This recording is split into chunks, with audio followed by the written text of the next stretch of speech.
Hello दोस्तों, सभी को राधे राधे, सभी को जय श्री कृष्णा। प्यारे दोस्तों, कैसे हो आप? मुझे उम्मीद है आप सभी बहुत अच्छे होंगे और जोरों शोरों के साथ में अपनी तैयारियां भी कर रहे होंगे।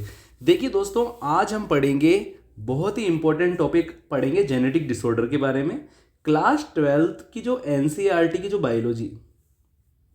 हेलो दोस्तों, सभी को राधे राधे, सभी को जय श्री कृष्णा। मेरे प्यारे दोस्तों, कैसे हो आप? मुझे उम्मीद है आप सभी बहुत अच्छे होंगे और जोरों शोरों के साथ में अपनी तैयारियां भी कर रहे होंगे। देखिए दोस्तों, क्लास 12th एनसीईआरटी जो बायोलॉजी है उसका चैप्टर नंबर 4 है principle of inheritance and variations. इसका एक इंपॉर्टेंट टॉपिक है जेनेटिक डिसऑर्डर, इसके बारे में हम पढ़ेंगे। सबसे पहली बात तो बच्चों, डिसऑर्डर मतलब क्या होता है? डिसऑर्डर मतलब होता है डिस और ऑर्डर। ऑर्डर का डिस हो जाना मतलब खराब हो जाना, कोई व्यवस्था है उसका खराब हो जाना, या हम ये भी बोल सकते हैं कि कोई बीमारी हो जाना या कोई गड़बड़ी हो जाना, ये डिसऑर्डर कहलाता है बॉडी के अंदर। ठीक है ना। जेनेटिक डिसऑर्डर क्या होते हैं? तो ऐसे डिसऑर्डर जो एक जनरेशन से अनदर जनरेशन के अंदर, one generation to another generation में, या हम ऐसे भी कह सकते हैं कि पेरेंट्स से प्रोजेनी के अंदर ट्रांसफर हो सकते हैं, उन डिसऑर्डर को ही हम जेनेटिक डिसऑर्डर कहते हैं। ठीक है। अब आप देख सकते हैं कि जो ये जेनेटिक डिसऑर्डर होते हैं, टू टाइप के हो सकते हैं। जीन के कारण होने वाले डिसऑर्डर, क्रोमोजोम के कारण होने वाले डिसऑर्डर। सबसे पहले अपन एक टॉपिक देखेंगे पेडिग्री एनालिसिस के बारे में। किसके बारे में देखेंगे बच्चों? पेडिग्री एनालिसिस के बारे में देखेंगे। ठीक है ना दोस्तों। तो यहाँ पर आप देखिए pedigree analysis, the study of inheritance of genetic traits in several generation of a human family in the form of a family tree diagram is called pedigree analysis. Pedigree analysis का मतलब क्या है समझिए। जैसे मैंने बोला कि कोई है ना ग्रांड पेरेंट थे, ठीक है, ग्रांड के भी ग्रांड पेरेंट थे, या मैं बोलूँ परदादाजी के भी परदादाजी थे, उनसे कोई जीन ट्रांसफर हुआ परदादाजी में, फिर परदादाजी से दादाजी में ट्रांसफर हुआ, फिर उनके लड़के में हुआ, फिर उनसे उनके लड़के में हुआ, फिर पोते के अंदर हुआ।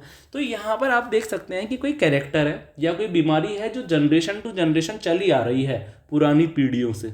ठीक है ना। तो पेडिग्री एनालिसिस क्या होता है? ये एक तरह का ना चार्ट होता है। ये क्या होता है? एक तरह का चार्ट होता है, एक तरह का फैमिली ट्री चार्ट होता है। तो the study of inheritance of genetic traits in several generation.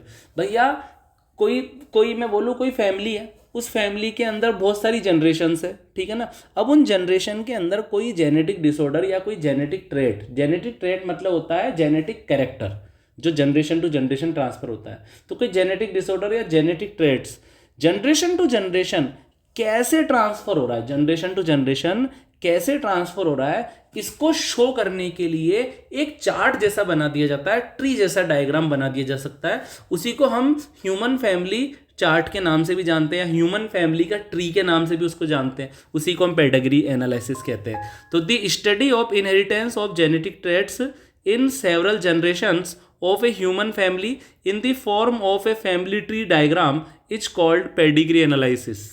तो यहाँ पर आप देखिए, यहाँ पर कुछ सिंबल है इस पेडिग्री एनालिसिस को समझने से पहले।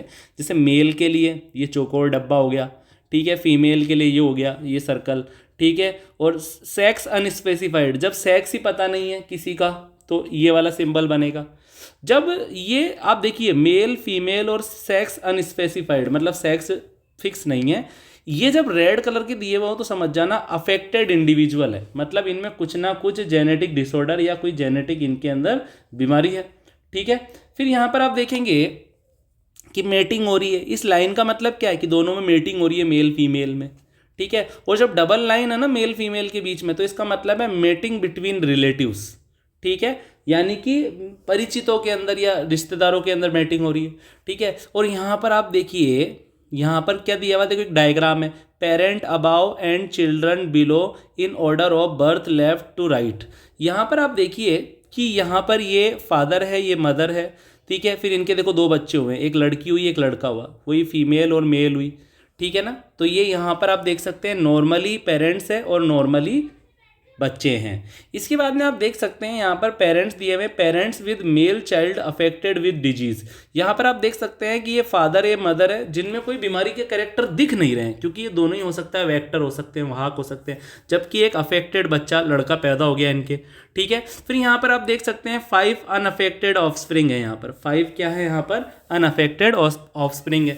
ठीक है। अब यहाँ पर अपन देख सकते हैं symbols used in the human pedigree analysis.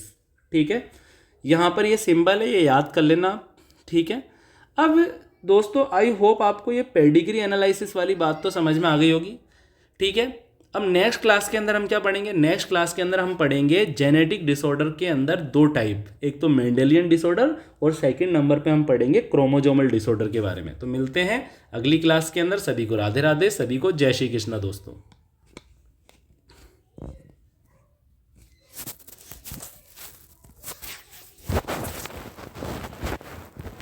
हाँ तो ले आऊंगा, अभी रुको तो सही।